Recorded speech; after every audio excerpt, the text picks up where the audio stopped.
Okay. So, yun guys, oh. Bali tatanggalin lang natin yung mga bala-balahibo niya. Hindi man nasisimo to eh. Eh ito, dinadarang natin dito sa apoy.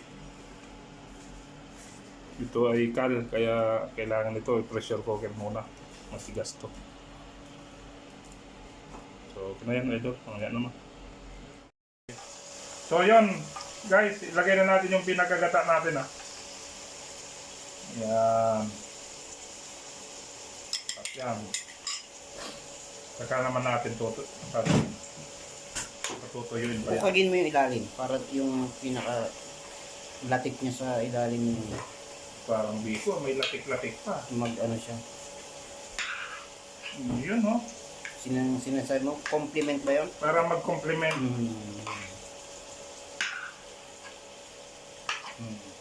So yun. Paiigayin lang yan. Paigayin lang ulit natin yan. Saka natin yan titimpla ng final. Okay. Boom. Ayan. Tuyo na. So, patayin ko muna to. Patay na daw yan. Patayin ko muna to guys kasi magkukunaw ako ng pinakagata natin dito.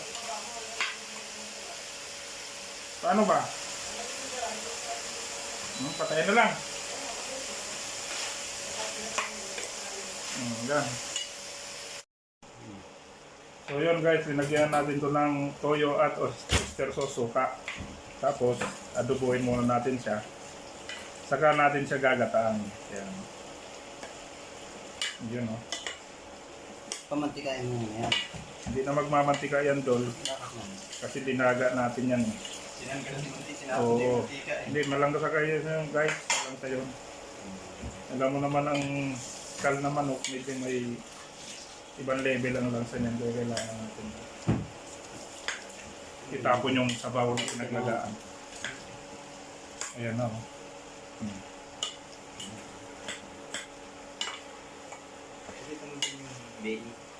Doon na yung goyat ni Green yun. Yan. Eh? Yan, Yan ang maganda. dinugtong mo ito? Hindi, pinatay ko. Ewan ko kung dudugsong yun. Pero inog ko muna. Oo, tama yun. Ito, dinagdagan natin to ng sili. Pampabango ba? Siling panigang. Yan ang masarap. Dalawa lang yan. Hindi yan mga... Panama na siguro yan, idol.